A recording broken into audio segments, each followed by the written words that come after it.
আসসালামু আলাইকুম। কেমন আছেন সবাই? আশা করছি আল্লাহর রহমতে সবাই সুস্থ আছেন, সবাই ভালো আছেন, আলহামদুলিল্লাহ। স্বাস্থ্য সুখের মূল। স্বাস্থ্য ভালো থাকলে, শরীর ভালো থাকলে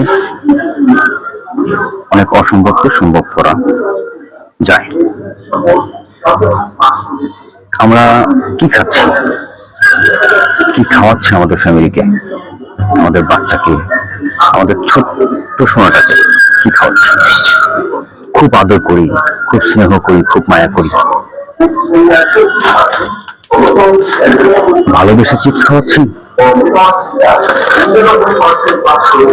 আমার মামা বাচ্চার মামা, আমার বাবা বাচ্চার দাদা, বাচ্চার নানা আদর করে প্রতিদিন রাতে চিপস নিয়ে আসে, প্রতিদিন দু তিনবার করে। স্বাস্থ্যসম্মত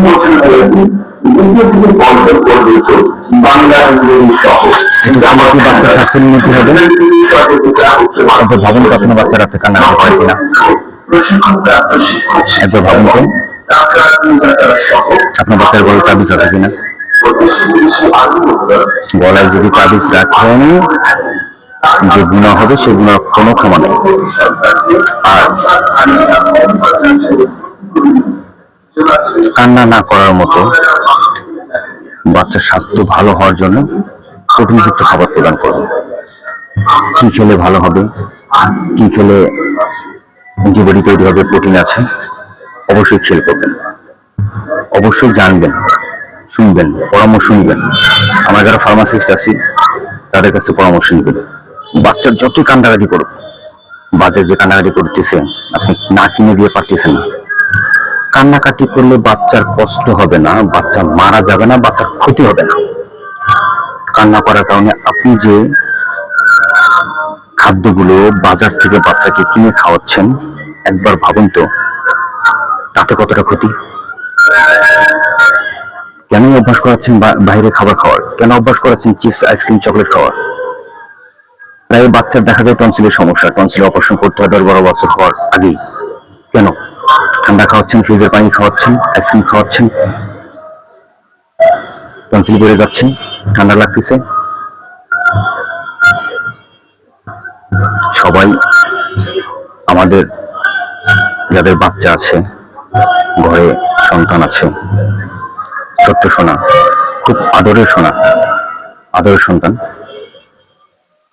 আমরা যখন সন্তান নেওয়ার আগে অনেক পরিকল্পনা করি, এটা করবো, ওটা করবো, এই নাম রাখবো, এই স্কুলে পড়াবো, এটা করবো, এটা করবো।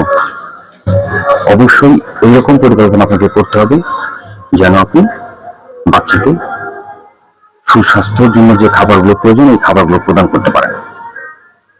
অন্যথায় আপনি সঠিক বাবা না, সঠিক মা না, সঠিক দাদা না, সঠিক দাদি না, মামা না, কাকা না। খারাপ লাগতে পারে আমার কথাগুলো, কিন্তু একবার ভেবে দেখবেন কি খেলে উপকার, কি খেলে অপকার। কেন ঘন ঘন আপনার বাচ্চার অসুখ হচ্ছে, কেন ফার্মেসিতে দৌড়ে যাচ্ছেন, কেন নেবুলাইজার ইউজ করতেছেন, কাশি ঠান্ডা ছাড়তেছে না, নিয়ে হয়ে যাচ্ছে, কেন কেন কেন?